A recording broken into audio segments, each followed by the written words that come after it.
We are live. Caught me drinking. All right. Happy Monday. And we are Classic King Sanja. I was thinking of Sanji. Uh, Pod beat Sanji, so that was on my brain. Sansa 5. Short chapter ish. I am old new dude. He is. Richard York, Astra's newborn son. I hope everybody had a good weekend. I had a pretty laid back weekend. I was telling Richard we went out yesterday to put the mailbox at the new land, and the big old giant black cloud ran us off, so it didn't work out. I'll put it out. I'm gonna put it out tomorrow, but no big deal. It was only an hour and a half drive round trip, so. But I had to ride with my wife, so that made it even worse. Um, don't tell her I said that.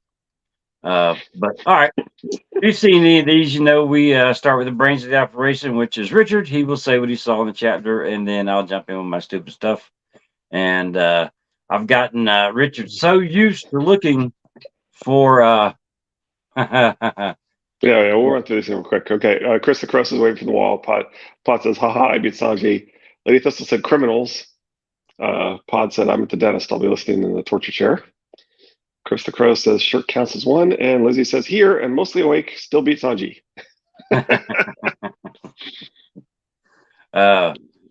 I've gotten Richard so used to looking for divine intervention that he is coming up with his own theories. I got a new one I want to talk about. I mean, it's not that different from what we've always talked about, but I want to my new interpretation of how I think this might be working. He teased it when we were talking before we went live, and I'm actually on the edge of my seat waiting to find out.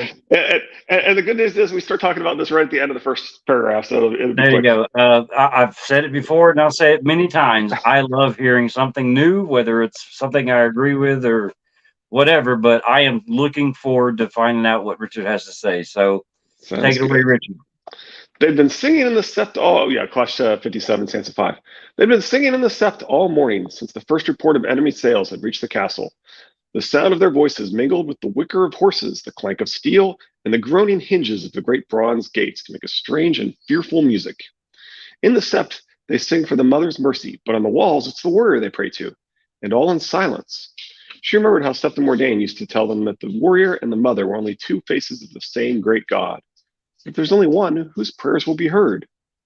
Bran hears all, but he has to follow his divine Doctor Strange style plan of 1 out of 14,605 possibilities. Did you have to look up that number? I did.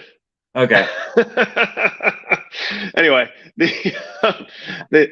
so what I actually do think is what might be going on here is that and I'm being biased by in particular LML and his interpretations, and of course Preston, which is where we really get the whole quantum leap concept from, right? But so LML has speculated that the great other could be like Azor Ahai trapped in the Weirwood web, right? Mm-hmm. And I'm trying to make Weirwood web a thing because I want it to be www. But anyway, so here's my thoughts. So if Azor Ahai has been in there since 8,000 years ago or whatever, and it's been messing with things and playing with people's appearing to people in their dreams, playing with their minds, making them choose different paths and so forth, then it's possible that Bran is the only one that's actually time traveling, and that Azor Ahai, the great other, has been is somewhat eternal, and that this entity's been trapped for 8,000 years and continually messing with people to make things come about, but that maybe Bran's the only one that actually can change his mind and go back and try another variation. Anyway, just a thought I had. It kind of somewhat simplifies things, because if you got two people who are constantly changing things, it doesn't feel like you'd ever be able to resolve that. But if you have one person who's doing lots of manipulation from 8,000 years ago till the end of the world and the final battle, however you want to phrase it, and then you've got another person who starts to mess with things and then is able to start going back in time and messing with things. Mm-hmm. It's still it's going to be messy, but it's a little less messy, right?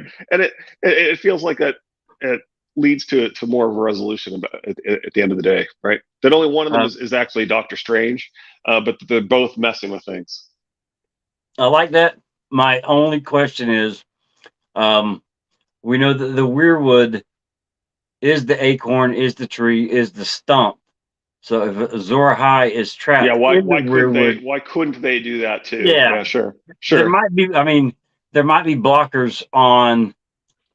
Uh, Or maybe they just don't realize they can, or they're not as powerful, or however you want to phrase that, right? That they're anyway. well, I mean, they might not be have been taught. Well, Bran's the one Um, that figures it out, right? I mean, Bran right. is being told he can't do it. He's being told, don't try and bring your father back and all this stuff. But if he's Yeah. actually able to figure out that he can, Yeah. and probably we'll see him having played through the variation in which he saved Ned, and it didn't go well. Yeah. I like that though. The Azor High being the trapped in the tree and being the other part of the two party battle. Yeah. Anyway, it's just that'll be my headcanon for now. Remind me when this is all over to discuss something that was brought up at book club. It involves the Weirwood. So at the end. Yeah, I told you at the beginning of Friday stream that actually wasn't actually feeling very well that day. So I had no intention of going to book club. I was like, I need to get to sleep early. But Look, I tried to power through it. I thought I did all right. I'm gonna tattletale on book club right now. I was only there for which Chris came up with this. I do the 8 to 10 while he watches Carter, and then we switch, and he gets to do the 10 to 2 o'clock in the morning, however long it lasts. And the first chapter was Tyrion, and the first question about chapter Tyrion didn't happen until like after 9 o'clock, and I don't even think it got answered between 9 o'clock and 10 o'clock. When I left at 10, I don't even think that question got answered. And they're supposed to do 3 chapters that night, and then I got Chris in trouble because Lady Thistle called him a tattletale. I just asked nonchalant. I'm like, "Well, how far did you get?" He's like, "Maybe a little past Tyrion." They never made it. So I told Lady Thistle Lady that. Thistle says cursed, and it does kind of sound like Lady Hawk, right? Yeah. Yeah. If you remember the movie Lady Hawk, there's Yes, the it is. concept they Matthew can never Roderick, Roger Howell, can never be together because they yeah. Well, I mean, I'll go ahead and tell you, I had the most fun. I'm surprised I did not wake my wife up laughing so hard during book club because I mean, there toward the end we actually started talking book, but I got off on a rabbit hole real quick, and Lady Thistle added to that rabbit hole, which cursed, hexed, and a pox. Don't forget the pox. Michelle Pfeiffer. Yeah, that was the third person. But yeah, I had a blast Friday night. That was a lot of fun. I told Lady Thistle, her and Charles's podcast needs to be a whole lot more like that. A little bit of book and a whole lot of talking shit because it was extremely funny. But okay, yeah, sorry. Yeah, I was on a little bit the previous week, and I posted a couple links to the to Discord. I don't know if anybody ever saw them, but it was I think we were covering Sam's first chapter, and it reminds me of a specific war movie, a scene, and so I posted that scene to the Discord, and then there's a I can't remember the Tweety Bird one. I can't say Sylvester George. Anyway, Samara and Trent held the blood bay for Joffrey to mount. Boy and horse alike wore gilded mail and enameled crimson plate with matching golden lions on their heads. The pale sunlight flashed off the golds and reds every time Joff moved. Bright, shining, and empty, Sansa thought. The imp was mounted on a red stallion, armored more plainly than the king in battle gear that made him look like a little boy dressed up in his father's clothes. But there was nothing childish about the battle axe slung below his shield. Sir Mandon Moore rode at his side, white steel, icy bright. When Tyrion saw her, he turned his horse her way. Lady Sansa, he called from the saddle. Surely my sister has asked you to join the other highborn ladies in Magor's. She has, my lord, but King Joffrey sent for me to see him off. I mean to visit the sept as well, to pray. I won't ask for whom. His mouth twisted oddly. If that was a smile, it was the queerest she had ever seen. This day may change all, for you as well as for House Lannister. I'd have sent you off with Tommen now that I think on it. Still, you should be safe enough in Magor, so long as... Sansa! The boyish shout rang across the yard. Joffrey had seen her. Sansa, here! He calls me as if he were calling a dog, she thought. His Grace has need of you, Tyrion Lannister observed. We'll talk again after the battle, if the gods permit. So, Game of Thrones, John 3. Vengeance to John. How often must I tell you no, John? We'll speak when I return. Eddard 10. Robert to Ned. Whatever you have to say can wait until I return. Feast, Jaime 1. Rhaegar had put his hand on Jaime's shoulder. When this battle's done, I mean to call a council. Changes will be made. I meant to do it long ago, but, well, it does no good to speak of roads not taken. We shall talk when I return.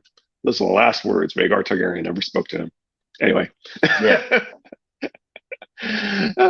So if you felt a sense of dread for Tyrion, Mary can see why. Anyway. Yeah. Sansa threaded her way through a file of gold-cloaked spearmen as Joffrey beckoned her closer. It will be battle soon. Everyone says so. May the gods have mercy on us all. My uncle's the one who will need mercy, but I won't give him any. Joffrey drew his sword. The pommel was a ruby cut in the shape of a heart, set between a lion's jaws. 3 fullers were deeply incised in the blade. My new blade, Heart Eater. He'd owned a sword named Lion's Tooth once, Sansa remembered. Arya had taken it from him and thrown it in a river. I hope Stannis does the same with this one. It is beautifully wrought, your grace. Bless my steel with a kiss. He extended the blade down to her. Go on, kiss it. He'd never sounded more like a stupid little boy. Sansa touched her lips to the metal, thinking that she would kiss any number of swords sooner than Joffrey. The gesture seemed to please him, though. He sheathed the blade with a flourish. You'll kiss it again when I return and taste my uncle's blood. Probably worth saying that, symbolically swords are dicks, and that therefore she's arguably saying she'd rather give a bunch of blowjobs than kiss Joffrey. Anyway. I never thought of it that way. Only if one of your Kingsguard kills him for you, 3 of the white swords would go with Joffrey and his uncle, Sir Meryn, Sir Mandon, and Sir Osmond Kettleblack. Will you lead your knights into battle? Sansa asked, hoping. I would, but my uncle, the imp, says my uncle Stannis will never cross the river. I'll command the 3 whores, though. I'm going to see to the traitors myself. The prospect made Joff smile. His plump pink lips always made him look pouty. Sansa had liked that once, but now it made her sick.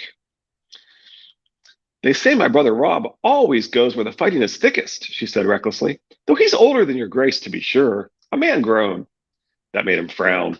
I'll deal with your brother after I'm done with my traitor uncle. I'll gut him with Heart Eater, you'll see. He wheeled his horse about and spurred toward the gate. Sir Meryn and Sir Osmond fell in to his right and left, the gold cloaks following 4 abreast. The imp and Sir Mandon Moore brought up the rear. The guards saw them off with shouts and cheers. When the last was gone, a sudden stillness settled over the yard, like the hush before a storm. Through the quiet, the singing pulled at her. Sansa turned toward the sept. Well, that's interesting. It sounds like somebody's guiding her there. Yep. 2 stable boys followed, and one of the guards whose watch was ended. Others fell in behind them, and now his watch is ended. But anyway. Sansa had never seen the steps so crowded, nor so brightly lit. Gray shafts of rainbow-colored sunlight slanted down through the crystals in the high windows, and candles burned on every side, their little flames twinkling like stars. The mother's altar and the warriors swam in light, but Smith and Crone and maid and father had their worshippers as well. There were even a few flames dancing below the stranger's half-human face. For what was Stannis Baratheon if not the stranger come to judge them? Sansa visited each of the 7 in turn, lighting a candle at each altar, and then found herself a place on the benches between a wizened old washerwoman and a boy no older than Rickon, dressed in the fine linen tunic of a knight's son. The old woman's hand was bony and hard with callus, the boy's small and soft, but it was good to have someone to hold on to. The air was hot and heavy, smelling of incense and sweat, crystal-kissed and candle-bright. It made her dizzy to breathe it. She knew the hymn. Her mother had taught it to her once, a long time ago in Winterfell. She joined her voice to theirs. I guess I should try to somewhat sing this, I suppose. I was getting ready to think, is he going to sing or is he going to read it? Gentle mother, font of mercy, save our sons from war, we pray. Stay the swords and stay the arrows, let them know a better day. Gentle mother, strength of women, help our daughters through this fray. Soothe the wrath and tame the fury. Teach us all a kinder way. Anyway, something like that. That's pretty good. Across the city, thousands had jammed into the great sept of Baelor on Visenya's hill, and they would be singing too, their voices swelling out over the city, across the river, and up into the sky. Surely the gods must hear us, she thought. As we discussed, Brandon's probably hearing them. Mm-hmm. Sansa knew most of the hymns and followed along on those she did not know as best she could. She sang along with grizzled old serving men and anxious young wives, with serving girls and soldiers, cooks and falconers, knights and knaves, squires and spitboys and nursing mothers. She sang with those inside the castle walls and those without. Sang with all the city. Fucking nailed it.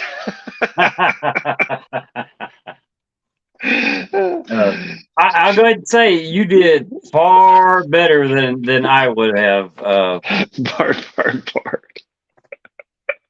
Anyway, it's interesting that there's nursing mothers. It's good that you worried that they might have been a little repressive in that regard. So anyway, she sang for mercy, for the living and the dead alike, for Bran and Rickon and Robb, for her sister Arya and her bastard brother Jon Snow, way off on the wall. She sang for her mother and her father, for her grandfather Lord Hoster and her uncle Edmure Tully, for her friend Jane Poole, for old drunken King Robert, for Septim Mordain and Sir Dantos and Jory Castle and Maester Luwin, for all the brave knights and soldiers who would die today, and for the children and the wives who would mourn them. And finally, toward the end, she even sang for Tyrion the Imp and for the Hound. He is no true knight, but he saved me all the same, she told the mother. Save him if you can, and gentle a rage inside him. Sometimes Sansa's prayers do come true, and it's interesting that it's pairing Tyrion and the Hound as like the end game for her, right? Right. We'll talk a little more about that later. Hey, I'm all about some Sansa. Yeah, there's gonna be some more references in here. But when the Septon climbed on high and called upon the gods to protect and defend their true and noble king, Sansa got to her feet.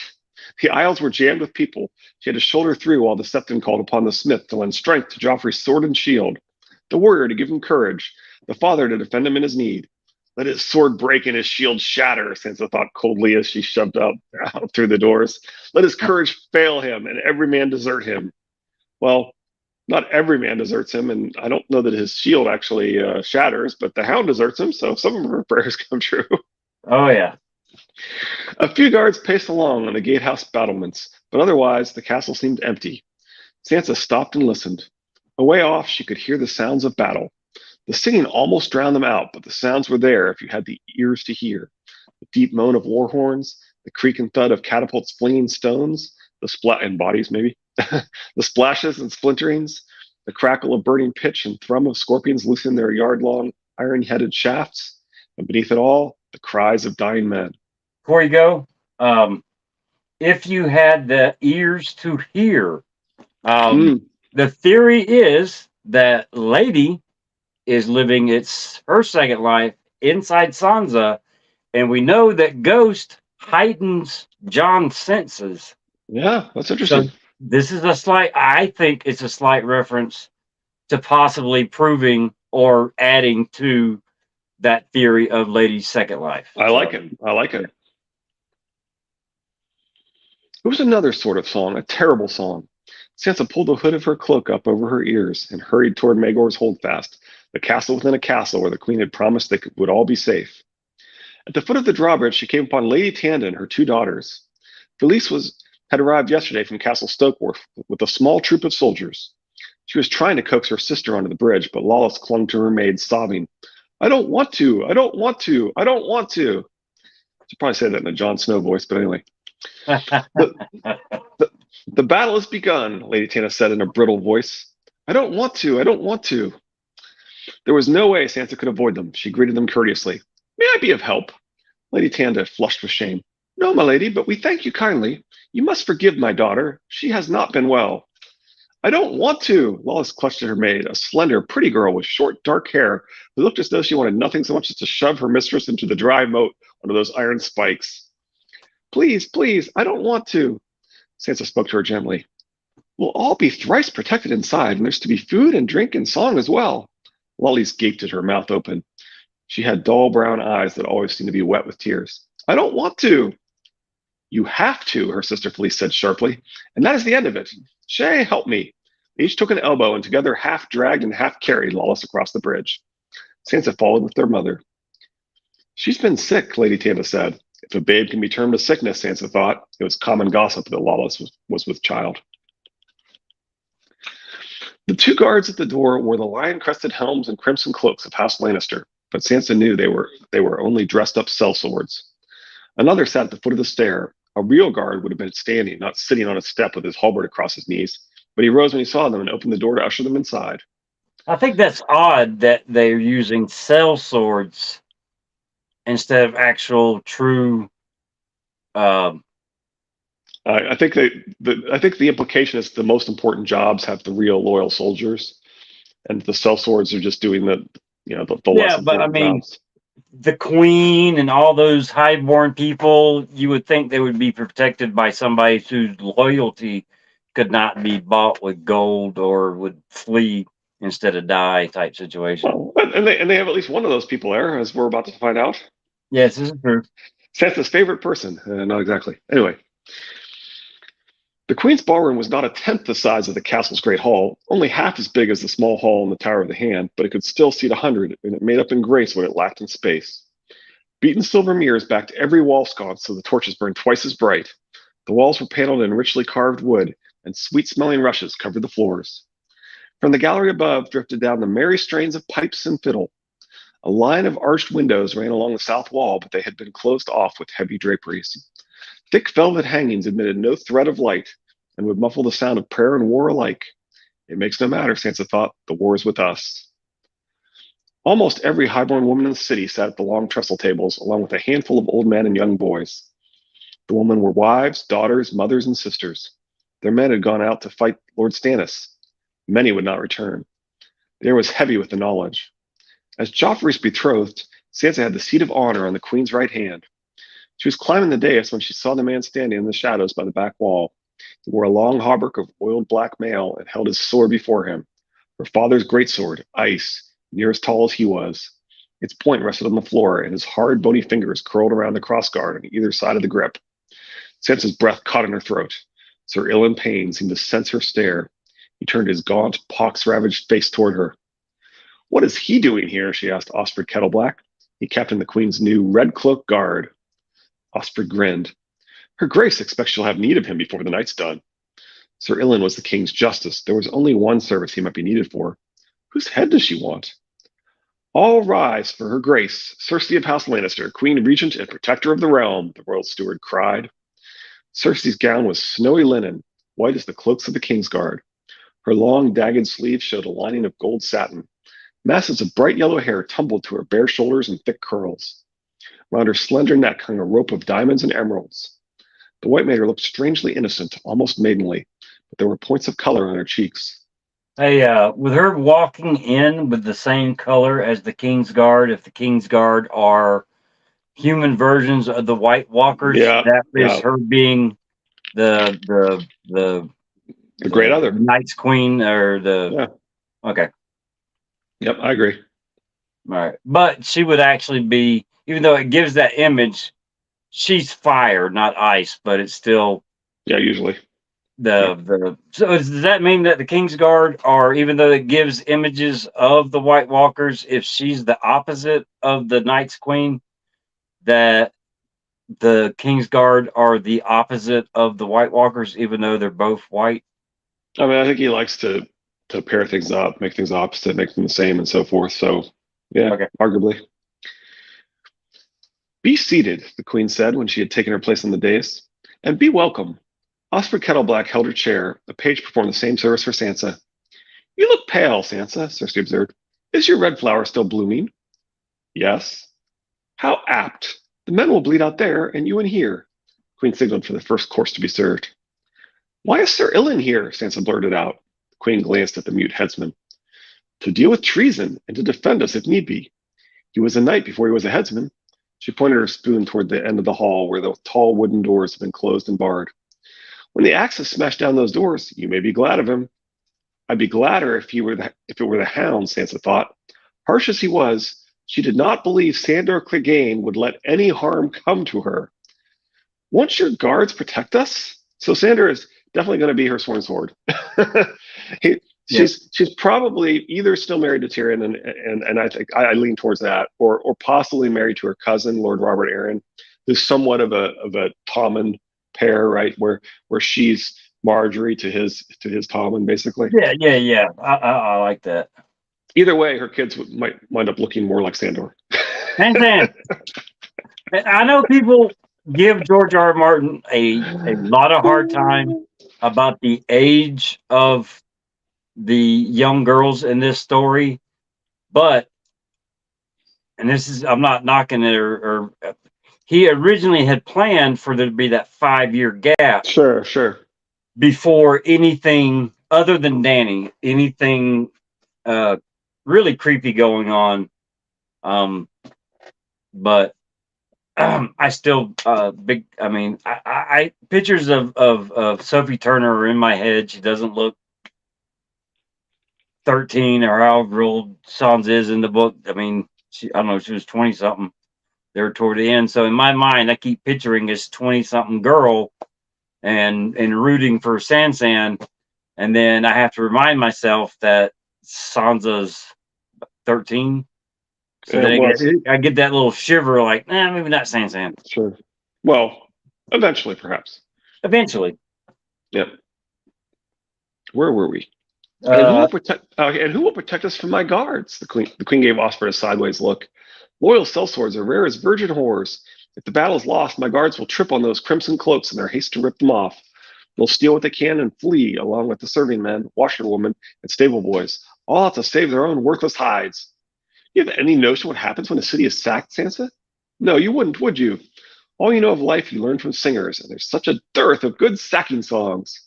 Mm-hmm. True knights would never harm women and children. The words rang hollow in her ears, even as she said them.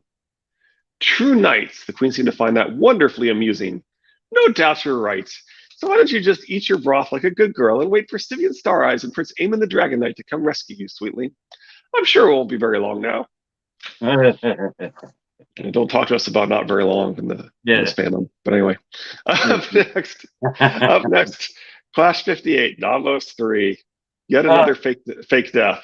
Yeah, there you go. True knights. Okay, we have Brienne, a true knight. That's not a knight. We have Sandor is a true knight, even though he's not a knight. We have Jaime. All praise Jaime, savior of us all. We have Jaime that has shit for honor and is the Kingslayer, and but he decides to be true. He makes a conscious decision and it'll be true from now on. Basically, now when he was training and younger, all he could think about was being a true knight, and then that kind of went away. And we'll see him return to being a true knight, which he is a knight. Jon Snow, true knight. Ned clone. There's a lot of true knights in this story, and a lot of them aren't knights, and are unlikely true knight to ever become right. Bran might. I actually do think that the idea of her becoming the Lord Commander of the Kingsguard is certainly feasible. It's a reasonable end game for her. Yeah. And then you also got Bran, who that's all he could think about was being a knight. Right. So does future Bran hold on to that I wanted to be a knight type of mentality, or and this is just throwing it. I'm thinking of Lewin. Our orders are often called Knights of the Mind. Don't quote me on this. I'm throwing spaghetti at the wall. Bran wanted to be a knight. Now, does he hold on to that, or is future Bran the bad guy? I don't think he is. I'm just throwing it out. I hope not too. I don't think so. Or is he literally a Knight of the Mind? Right? Is he in fact going to be battling, mind to mind with Azor Ahai, or the Great Other, whatever you want to call this entity trapped in the Weirwood Web? Yeah, a Knight of the Laughing Tree. Yeah. Oh, I like that. There you go. Yeah, I That like it. just popped in my head.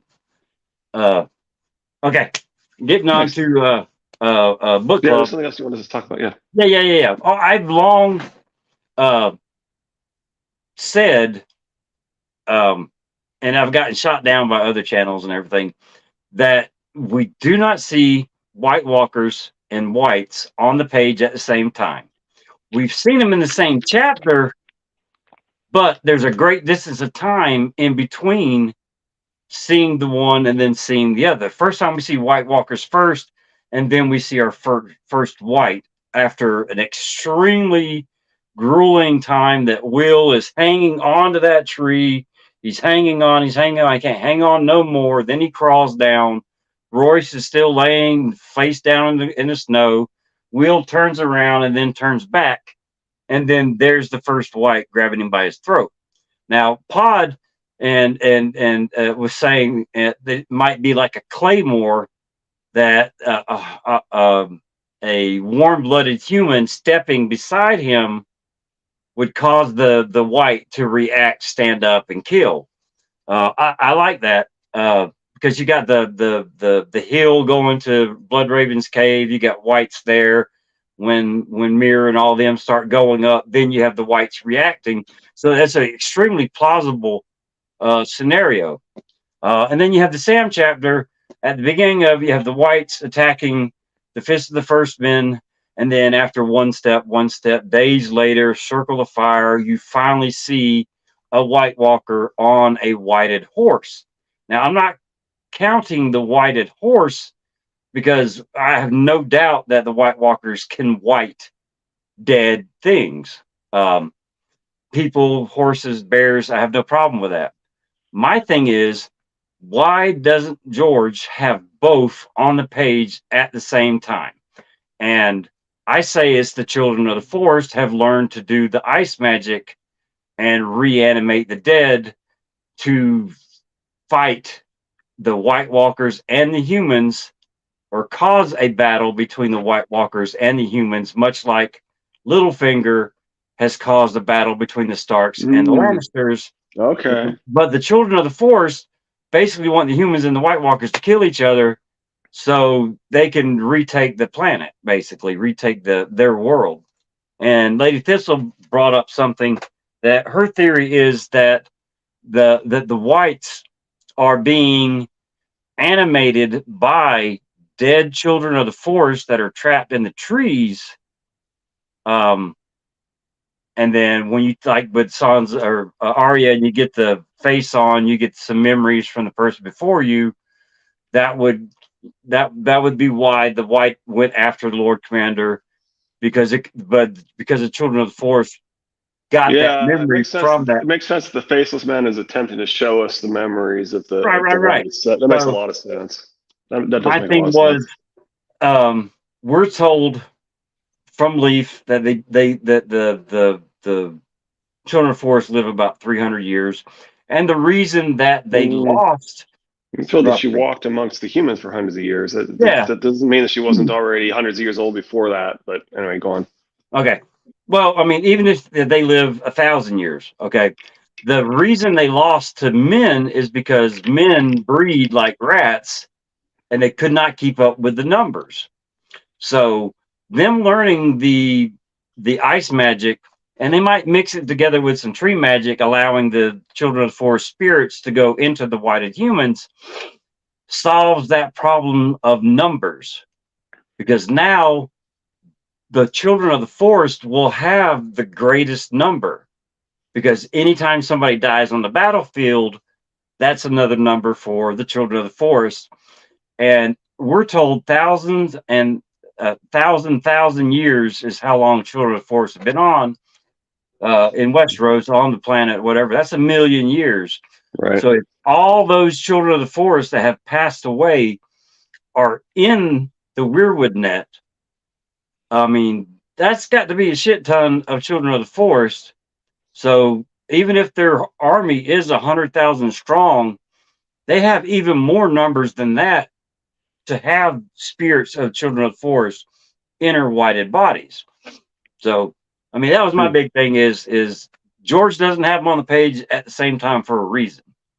And that was one of the reasons that made sense to me. And then when I didn't think anything about the Children of the Forest putting their own dead spirits in the whites, I just thought it was the the living Children of the Forest were controlling them. And then, of course, Lady Thistle with her mic drop, as always, brought in the dead Children of the Forest that are in the Weirwood web, www. Uh, uh, those spirits went in the whites, and that each white is controlled by an individual dead spirit of a Children of the Forest. So that was it. I mean, okay. That was the only book talk that happened while I was there. So, all right. Sorry. Yeah, I don't know if you saw her comment, right? The whites didn't move until Will got close as he dared. So it's as if his approach was what triggered people to take action. I've always thought that they. Go ahead. I've always thought that they can't actually move if they're in sunlight. That was my theory as to why they kind of fell down and then were able to get back up, basically, right? That they're all basically stopped with sunlight. Right. Well, I mean, I like that Pod had it as it's a White Walker Claymore, basically. When the enemy crosses and gets near, then the Claymore goes off, the White stands up and attacks. But at the Fist of the First Men, the Fist of the First Men are there. So they haven't activated any Claymores. So if it is like a Claymore and a motionless White can be activated by the movement of a hot-blooded living animal or man, then there has to be, two different settings for the whites. You have the Claymore version, and you have the army attack version. So Pod is saying it's like a Ouija board is like awakening the spirits potentially, and then Lady Thistle's Pod. Not everything is related to your favorite pastime. But yeah, I mean that I love speculating on what's going on because we don't have no information whatsoever on the whites or the White Walkers. Sure. I told you before. That's why I tend to really actually like branch chapters and the chapters that give us information about the North, right? Because, but it's also worth looking at the symbolism and what does it tell us about these things, right? Right. Trust the symbolism. Yeah. Well, I'd also told the story about me trying to figure out if Lyanna gave birth at Winterfell or Tower of Joy. I say Winterfell. She traveled sick. The Maester went with her. The bed at the Tower of Joy, bed of blood, is from bloodletting from an infection, that type of situation. Oh crap! I forgot where I was going with that. But I mean, I like looking at. I mean, I said that George rope-a-doped everybody. George likes to take the reader's assumptions. Their go-to response to a situation and use it against them, and basically set that fishhook and take the reader to the left, even though what really should have happened was the reader needed to go to the right. So when George says a bed of blood or a bloody bed, I think there's like 4 references in the books. 3 of them are definitely to the birthing bed. And I'm like, well, what if that 4th is him using your automatic assumption that it's a birthing bed against you and changing what that meant. It didn't mean that it was a birthing bed. It means it was actually just a bed of blood. So, I mean, I do the same thing when it comes to the White Walkers and the whites. Why does George not have them on the page at the same time? There has to be a reason. We, as the reader, automatically assume, and it happens when you assume, automatically assume that they're on the same side. They're together. There's a connection. We jump to that conclusion without being told that that's the conclusion. So anytime that you're reminding me of my least favorite take on the things in my and one of my most favorite takes, right? Right. So Adam Feldman being on the most favored side of things, right? Where he claims that he was until he realized that George is deliberately trying to mislead you. He really didn't understand Dances with Dragons, but then he realized that George is deliberately trying to mislead you, and that in fact what it's really about is that how easy it is to embrace the glory of war, and how it's hard it is to make peace, and how peace is usually the right choice and war is usually the wrong choice, and so forth, right? And Right. it was by realizing that George is deliberately trying to mislead you, he was able to make that breakthrough. And then meanwhile, you've got my least favorite take, which is Joe the Magician, who says that if you think that George is trying to mislead you, and that says more about you than it does about these books and all, and it's like that's my least favorite take on the whole series. Man, all you got to do is just read the first book, A Game of Thrones, and you can see George is trying Yeah, to mislead you, without a yeah, doubt. yeah, yeah. Like at no time does Ned remember that there's a child or two or three. And anyway, yeah, it's like Oh, Chris the Crow told me, on the Tower of Joy scene, that only had two people, and you had Sir Arthur Dane, and the guy sharpening his sword in the book is Went, but in the right. show it was listed as Gerald Hightower. Well, the guy Mm-hmm. that played Gerald Hightower is going to be on the next season of House of the Dragon. I think he said as a Hightower. Ah, So we get to cool. see that guy again, which I mean, he was only in there for a minute. He did really pretty. He died quite well, and I mean, I We need to read this last story, right? So of course, I was of course referring to the Trust and Symbolism comment was obviously a reference, right? And so right. Lulu said two, and Chris says two. Sorry, I was throwing away my lunch. And Lady says you're supposed to eat your lunch, and Chris says I'll remember that for next See, that's the kind of conversation that happens at book time. club for the first 2 hours. It, Yeah, it, it, yeah. it I everybody is on their game. It's funny as all get out. Yeah, So I was last time I attended, I was like telling stories of at Katmai and stuff that because I don't even know why I was telling stories of Katmai. I mean, I guess it counts as like northern bears and stuff, but um, anyway, actually the story I was telling was so I've only been to Katmai once. I've been to Alaska a few times, but you have yeah, to actually pay somebody to fly you over to Katmai and and you walk around for a day and fly back, or if you're really brave, you camp among the bears. But I just did the day trip, right? You fly over, you walk around, and you fly back.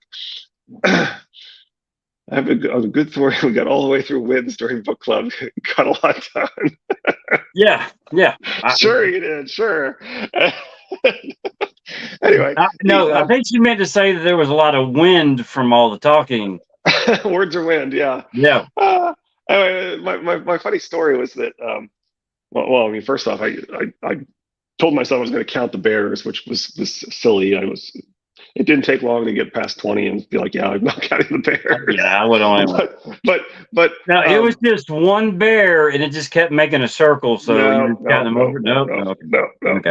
no. I mean, at one point one of the actually there's a couple European women there, and at one point one of them said to me, we are completely surrounded, and there were like in each direction.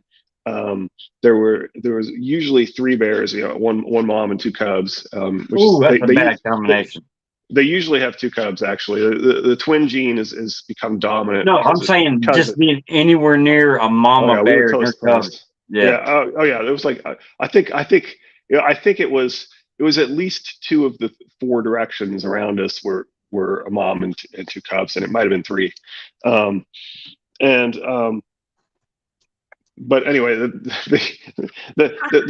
funny part was you're specifically told you're there most of the day wandering around walking around amongst the bears and stuff, right? And I felt relatively safe once I saw how the birds behave. Because every time you see a bear go up over to the salmon, the Hmm. a flock of seagulls would just land right next to them, like every time, like with no fear whatsoever, because the bears were just going to focus on the salmon, Right. and the seagulls were going to eat the rest, whatever they left. And but but anyway, you're told that if you need to go to the bathroom, you go back, you go behind a bush. We had just walked right past this bush. Mm-hmm. It didn't seem like it was that big of a bush, and and this bear like pops out of the bush like right behind us and walks past, and one of the European women looks at me. She goes, "I am so not taking a piss here." We got an advanced coffee. It was great. I'm not saying N plus A equals J, but all right. Speaking of bears, I was on YouTube this morning just scrolling through. Then it has those little shorts, little TikToks and stuff. And speaking of bears, I guess it's a drive-through park or whatever. I don't know if it's Yosemite. It doesn't give you it tell you where it's at. But these 3 bears, 2 of them are kind of off to the right-hand side of the frame, and they're down on all 4s. And then there's one bear that is probably a little bit further from me to the camera to the car, and the car window's down, and the bear just sticks his paw up like that, and the guy sticks his hand out, and the bear goes a little closer, and the guy pulls back, kind of scared, and the bear goes like this, and then the guy sticks his hand out, and then the bear high fives him and then steps back. I was like, holy shit. Not me, man. Yeah. My window's going to be up. Doesn't sound like it doesn't sound like the a safe behavior. Yeah. And then although I got to say, when we were at Katmai, like our guide was like, oh, look, the bear's coming towards us. Everybody sit down and shut up. It'll come closer. and we did. And like I said, I felt a lot better about it once I'd seen the seagulls and kind of understood that, these bears are very well fed. We're gonna need extra crow to serve the people. There you go. Yeah, especially when Val is revealed as the I don't know how many of the mystery parentage will be explained in the next book, but I expect Val's. That's the one I think I'm most confident will be explained. Right? He could keep John's parentage somewhat ambiguous. He could definitely keep Danny's parentage ambiguous. Right? You could see him like having one, yellow or golden or honey-haired female child, and then saying, "Oh, there's more," and then like leave. Right? Yeah. But I think the one that you're most likely to see is Val. Right? All right. Speaking of parentage and talking about why George doesn't have White Walkers and Whites on the same page. Sure. He does stuff for a reason. So having a household in Westeros that claims no Valyrian blood, but has Valyrian characteristics, like House Dane, would secretly hide someone thought to be a Targaryen as a Dane, such as Fagon. Fagon is believed to be a Targaryen, and there's those that will believe that he's a Blackfyre, but he's neither. He is of House Dane. Well, Lizzie, we will learn where whores go, according to George, right? Now watch, all we get is parentage for Lana, the Pillow House teenager in Bravos. Yep. So when he actually said yes to that question, it just shocked me, right? That when the guy asked, will we learn where whores go, and he said yes, we will learn. I was just like, seriously? Not keep reading, not you'll see or any of that, but yes, we will. George never gives a yes answer. I know. I was like, what? Well, I know with the 5-year gap, the Lana is the daughter, right? Yeah. Okay. With the 5-year gap, Lana was supposed to be Tyrion's daughter. Right. And it's we kind of have the Jon Snow image of Ned paired with Tyrion and Tysha, right? Mm-hmm. When you look at this book and the pairings up and stuff. Mm-hmm. I won't be sad about that answer specifically, but I want the others. Right. Speaking of Tyrion and Ned, okay, look, they both married somebody for the first time that first marriage went to Essos. and then their second marriage uh, was to a woman with red hair of Tully blood. Right. Okay, I don't know if Right. that's where you're Absolutely. going. That's just like No. Absolutely. Yeah.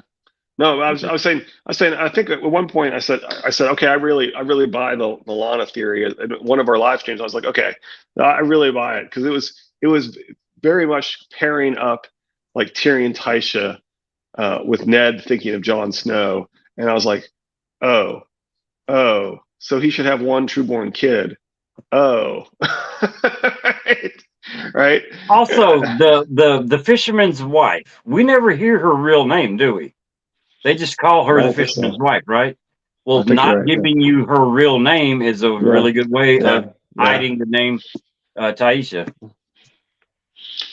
Not me trying to figure out who the fuck Lana is, and then just finding every passage with the word explanation.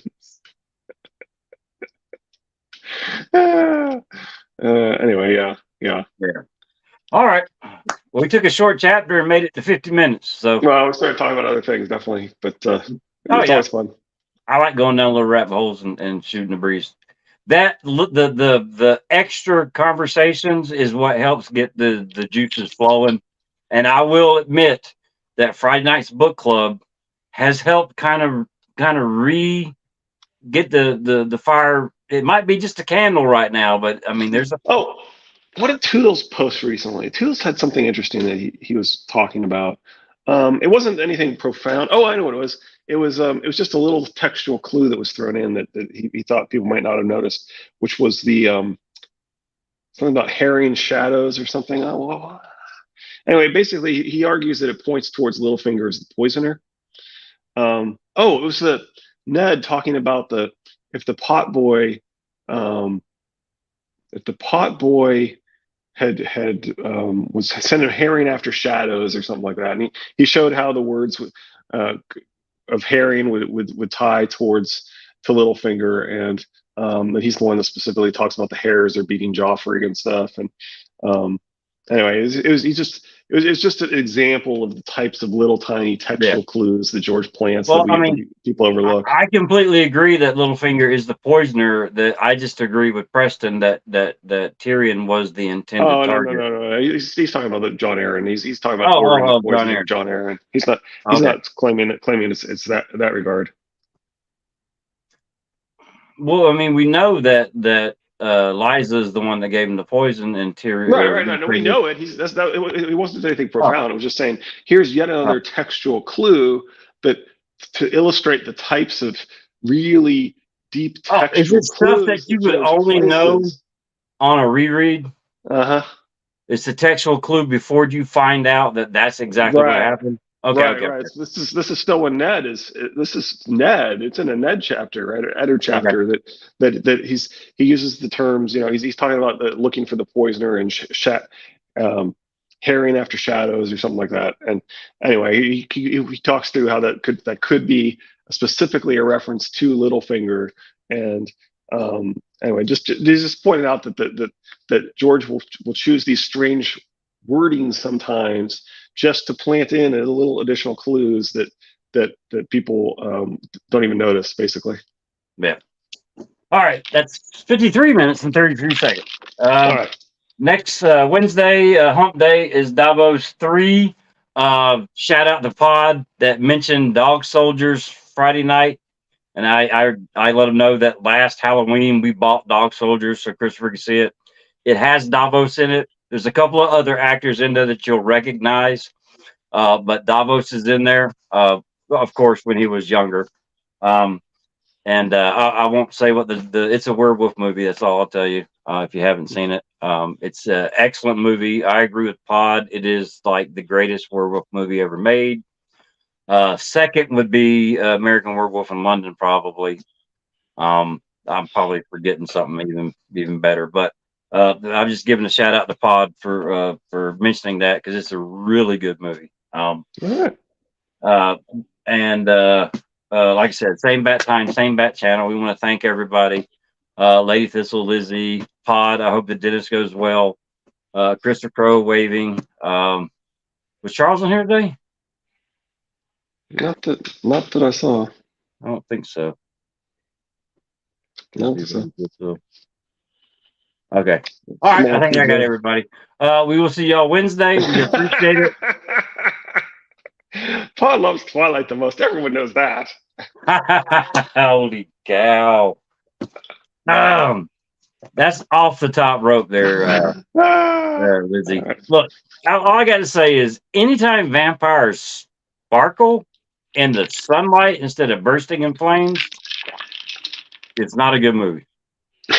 But that's just me. All right. We'll see y'all Wednesday pod. Hope everything goes all right. Y'all be good. Appreciate it, Richard. Thank you. Have a good Team day. Edward. Have a good one. Jacob. All right, have a good one. Bye, y'all.